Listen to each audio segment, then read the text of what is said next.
বেশিরভাগ প্রফেশনে মানুষ এত বেশি আর্ন করার জন্য সময় ব্যয় করে, তার নিজে ওই টাকা ব্যয় করার জন্য সে সময় পায়। ফ্যামিলির পাল পরিবারের না, আমি চারুকলায় পড়াশোনা করি নাই, ফলে এটা আমার জন্য আসলে আউট অফ বক্সই ছিল আর কি, যে মাটির কাজ করা। এবং সামাজিক ভাবে ব্যাপারটা কি হতো, যে কি করে ছেলে কি করে মাটির কাজ করে। মূলত মির্জা গালিবের বায়োগ্রাফির একটা সিরিজ ছিল, তো ওই সিরিজটা দেখতে দেখতেই আমার মধ্যে একটা বোধ কাজ করলো যে অল্টারনেটিভ একটা লাইফ লিড করা, আউট অফ বক্স জীবনযাপন করা। সেখান থেকে আসলে পথে আসলে আমাকে আজকের এই জায়গাতে নিয়ে আসছে। আমি মাঝখানে একটা স্কুলে টিচার হিসেবে জয়েন করি, সেইখানে একটা সময় পরিচয় হলো স্কুলের এই ড্রয়িং টিচার হীরা ভাইয়ের সাথে। গল্প করতে করতে তাকে বললাম যে আমার বনসাই টপ দরকার। তিনি বললেন আমি সেই বানাই দিবেন আর কি। তো তারপরে তার সাথে যে পরিচয় হলো, উনি রাজশাহী চারুকলা থেকে পাশ করে এখানে ড্রয়িং টিচার হিসেবে আছেন। তো সেই বনসাই টপ বানাতে যে তার সাথে যে সেট আপটা করা হলো আরো দুই বন্ধুকে নিয়ে, সেটাই মূলত আসলে আমি আজকে এখানে চলে আসি পথ চলতে চলতে। একটা পর্যায়ে তো আসলে আমি চাকরিতেও ঢুকি আর কি। এই কাজটা শুরু করে ফেলছি 4-5-6 বছর হয়ে গেছে। আলটিমেটলি একটা সময় আসলো যে বাবা রিটায়ার করছেন, পরিবারের বড় ছেলে হিসাবে আমাকে তো আর্নিং এ নামতেই হবে। আর এটা তখন এমন কোনো পর্যায়ে ছিল না যে আমি এটা দিয়ে সংসার মেনটেন করতে পারবো আর কি। আর তাছাড়া কি আরেকটা বিষয় হচ্ছে, এই মাটির কাজ করাটা আউট অফ বক্সে, যে আমার ফ্যামিলির পাল পরিবারের না, আমি চারুকলায় পড়াশোনা করি নাই, ফলে এটা আমার জন্য আসলে আউট অফ বক্সই ছিল আর কি, যে মাটির কাজ করা। এবং সামাজিক ভাবে ব্যাপারটা কি হতো, যে কি করে ছেলে কি করে মাটির কাজ করে, এই একটা সামাজিক কি বলে আইডেন্টি ক্রাইসিস আর কি। আইডেন্টি ক্রাইসিসটা একটা ছিল, যে এটা আসলে আইডেন্টিটির জন্য ভালো কোনো প্রফেশনও না আর কি। ফলে দুটো প্রেশার, একটা হচ্ছে টাকা আর্নের একটা সংসার মেনটেন করার একটা প্রেশার, আর একটা প্রেশার হচ্ছে আইডেন্টিটি প্রেশার আর কি।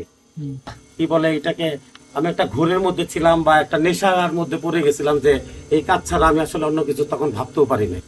তো যে কারণে এই গল্প করতেছি, তাও আজ থেকে মিনিমাম 20 বছর আগের কথা আর কি। তো আলটিমেটলি 20 বছর ধরেই আমি এই কাজেই রয়ে গেছি।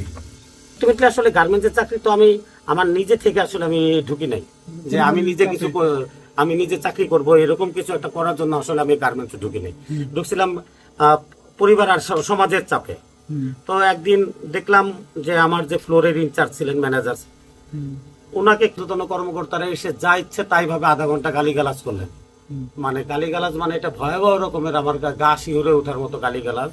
যে তখন আমার মনে হলো যে আমি গার্মেন্টসে যদি আরো 10 বছর থাকি এই লাইনে, আমি হয়তো তার এই পোস্ট হোল্ড করবো আর কি। তো এই পোস্ট হোল্ড করা মানেটা কি, যে কোন এক সময় আমি ওই ধরনের গালিগালাজ শুনবো। এটা আসলে আমি 10 বছর পরে অনেক ভালো করে আমি এই গালিগালাজ শুনতে আসলে আমি তখনই তার পরবর্তী স্যালারি নিয়ে আসলে আমি চাকরি থেকে চলে আসি আর কি। এর মধ্যে হচ্ছে কি, আমি ততক্ষণে তো আমি 5-6 বছর কাজ করেও ফেলছি। তো এর মধ্যে আমি কয়েকটা আইটেম বানায় রাখছিলাম, যেটা একদমই আমার নিজস্ব ডিজাইন, নিজের চিন্তা ভাবনা থেকে তৈরি করা। ওগুলো মার্কেটে খুব ব্যাপকভাবে চলা শুরু করলো, এবং ওইটা একটা ইন্সপিরেশন হয়ে গেল, এবং ফ্যামিলি থেকে মনে করলো যে ঠিক আছে, বা আরেকটা চাকরি হওয়ার আগ পর্যন্ত তো এটা করতেই পারি আর কি। আমি তাকে বুঝালাম যে এটা তো চলতেছে, চলুক। স্বপন স্যার সম্পর্কে এক কথায় বলতে গেলে, আমার জীবনে বাবা এবং দুজন স্কুল টিচার বাদ দিয়ে যে মানুষগুলো জীবনে সবচেয়ে বেশি প্রভাব বিস্তার করছে, তার মধ্যে 1 নম্বর হচ্ছেন স্বপন স্যার। একটা পর্যায়ে আমি একটা আইডেন্টি ক্রাইসিসে, মানে হয়তো বছর 5 আগ পর্যন্ত আমি ভুগতাম, 5-7 বছর আগেও আমি এই আইডেন্টি ক্রাইসিসটা ভুগতাম, যে আমার আলটিমেটলি পরিচয়টা কি। কারণ আমি একদমই ট্রেডিশনালি পাল পরিবারের কেউ না, মানে ওই ব্যাকগ্রাউন্ড আমার নাই, যে আমি পাল, এই একটা পরিচয়। আরেকটা বিষয় হচ্ছে, আমি চারুকলা থেকে পড়াশোনা করে কোনো আর্টিস্টও না, যে আমি একজন আর্টিস্ট। যে আলটিমেটলি আমার গোলটা কোথায় বা আমার পরিচয়টা কি। তো আমি পরিচয় দিতে গেলে মাটির কাজ করি, মানে এর থেকে তো বেশি কিছু বলার কিছু ছিল না। তো একটা পর্যায়ে মরণচাঁদ স্যারের কাছে আমি একটা কাজে মানে কথা প্রসঙ্গে আলাপ করতেছিলাম, যে স্যার তাহলে আমি কোথায় থাকবো, মানে আমার অবস্থানটা কি। তো স্যার কথা প্রসঙ্গে বললো যে তুমি তোমার মতো করে পথ চলতে থাকো, পথ একটা সময় তোমাকে একটা ঠিকানায় নিয়েই যাবে, যেখানে দেখা যাবে যে আজকে তুমি তখন দেখা যাবে যে তুমি একটা মাটির একটা টুকরোকে, মাটির একটা পিসকে তুমি হাতের মুঠ করে রেখে দিলা, ওইটা পরে বার্ন করলা, ওইটাও তোমার একটা আইডেন্টি হবে, ওইটাও কেউ না কেউ সংগ্রহ করবে যে এখানে খোকনের হাতের ছাপ আছে। এই জিনিসটা আমাকে খুব টনিকের মতো করে যে আসলেও তো আমার তাহলে পথের একটা পথ আছে, আমি অন্তত পথটা হাঁটি। আমি এই কাজটা করে আসলে আনন্দ পাই, দেখি তো আসলে মানে বিষয়টা হচ্ছে এখানে আর্ন করার অনেক অনেক মাধ্যম আছে। একজন ব্যস্ত ডাক্তার, ইঞ্জিনিয়ার, সাংবাদিক, আইনজীবী যেটাই বলেন, সকাল থেকে সন্ধ্যা পর্যন্ত সে করে। সে কি করতেছে, বছর শেষে একবার দুইবার সো কল্ড হয়তো ফ্যামিলি নিয়ে টাইম পাস করার জন্য একটু সুইমিং পুলে, মানে কি বলে, একটা রিসোর্টে গেল, একটু সুইমিং পুলে সাঁতার কাটলো, বাট এটা তো লাইফ না। মানে আমি যদি 7 দিন ইনকাম করি, আমার তো একদিন, আমি টাকাগুলো আর্ন করতেছি কিসের জন্য? আমি টাকা আর্ন করতেছি আমি ব্যয় করার জন্য। মানে এই ব্যয় করার মধ্যেই তো আমার আসলে আনন্দ, তাই না? আমি টাকা জমায় রাখলাম, টাকা তো একসময় একটা ডিজিট হয়ে যায়, মানে এটা ডিজিট ছাড়া কিছু না। একটা মানুষের কত টাকা দরকার হয় বা কত কত বেশি আর্ন করতে হয়, কিন্তু এগুলো তো আসলে ডিজিট, মানে মানুষকে তো তার জীবন যাপনটা করতে হবে। সেই ক্ষেত্রে আমি আসলে আমার জীবনটা যাপন করছি।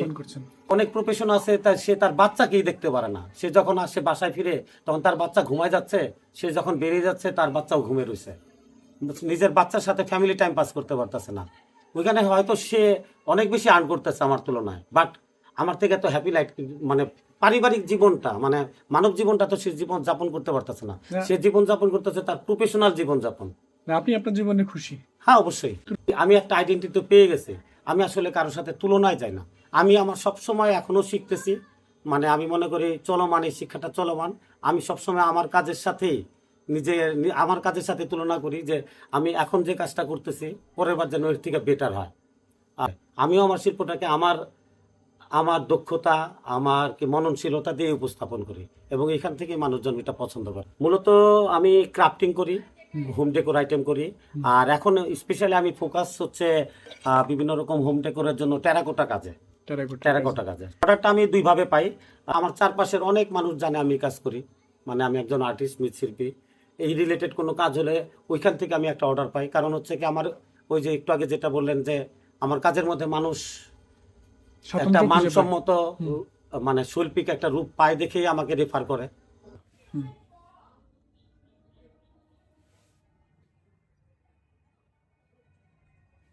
আমি মূলত এখন কাজ করলে পটাইটাকে সোজা না করে বাঁকা করে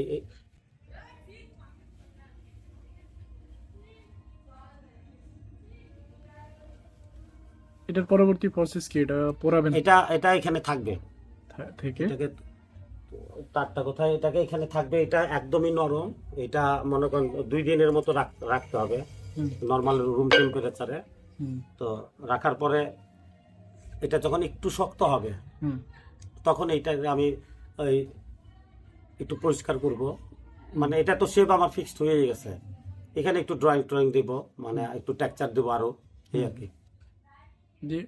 এইটা পুরানো হয় না এটা তারপরে মানে যখন নাকি আমার আসলে কি টেরাকোটা বার্ন, মানে পুরানোটা একটা করে আসলে হয় না, না এটা তো অনেকগুলো কোয়ান্টিটি হলে পরে তখন এটা বার্নে দিয়ে দিব আর কি।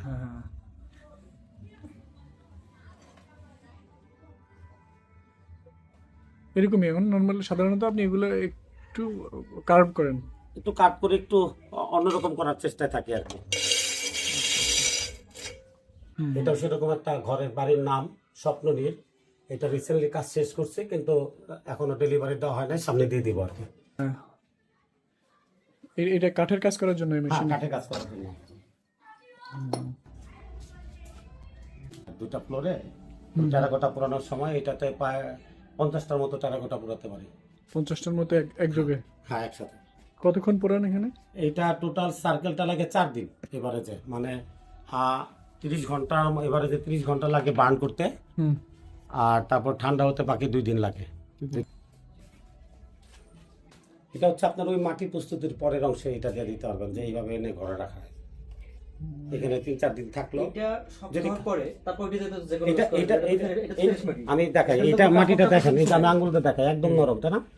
আমার স্টুডিওতে তো দেখা যায় ক্লায়েন্ট বা বন্ধু বান্ধব অনেকে আসে, সাথে তাদের বাচ্চারাও থাকে। অনেক সময় দেখা যায় বাচ্চারাও আমার কাছে কাজ করতে চায় আর কি, যে শিখতে চায়। তোমাকে যেন শিখতে চায় বা কাজ করতে চায়, এটা করবো সেটা করবো। 5 বছর ধরে মাথায় ঘুরতেছে যে আমি যদি এরকম একটা সুযোগ করে দিই, যেখানে আসবে ফ্যামিলি মেম্বাররা সবাই আসলো, বাবা মা সবাই একসাথেই কাজ করলো আর কি। যারা বড় তারা ছোটবেলায় চলে গেল, যারা ছোটবেলায় আছে তারা ছোটবেলাতেই কাজ করলো, যে একসাথে সারাদিন এসে মানে খাবার দাবার মানে একটা ছোট ক্যাফে থাকবে, সারাদিন থাকবে, একটা টোটাল একটা কাজ, ফ্যামিলি সবাই মিলে একটা কাজ করলো বা এক একজন এক একটা কাজ করলো। কাজ করার পরে সেটা আমার কাছে রেখে গেলে আমি পরবর্তীতে সেটা বার্ন করে দিয়ে দিলাম। এই যে একটা পদক্ষেপ হচ্ছে, হ্যাঁ, শুকাই গেলে ওই যে ঘরে নিয়ে রাখছি যে, আচ্ছা মানে আচ্ছা। এই প্রক্রিয়াটা আপনার পরিপূর্ণ হবে আর কি। কতদিন রাখেন এটা? এইটা এই আবহাওয়াতে 4-5 দিনের মধ্যে একটু মোটামুটি শক্ত হয়ে যাবে। শক্ত হয়ে যাবে।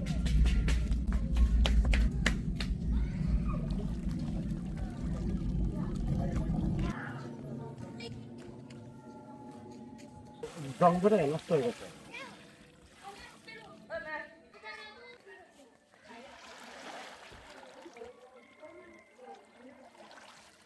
টোটালটা ভরে দিলাম আর কি। হুম ভরে দেওয়ার পরে এইভাবে থাকবে। হুম থাকার পরে 4-5 দিন পরে এই কাপড় থেকে পানিটা শুকায় যাবে, মানে নিচ দিয়ে বেরিয়ে যাবে বা রোদ্রে একটু শুকাবে। যখন নাকি কি বলে পিস্টের মতো হবে আর কি, হুম বা একটু দোলা দোলা হবে, তখন এটাকে ঘরে নিয়ে রুম টেম্পারেচারে শুকাবো এবং তারপরে কয়েকদিনের মধ্যে এটা আবার হয়ে যাবে, কাজের উপযোগী হয়ে যাবে।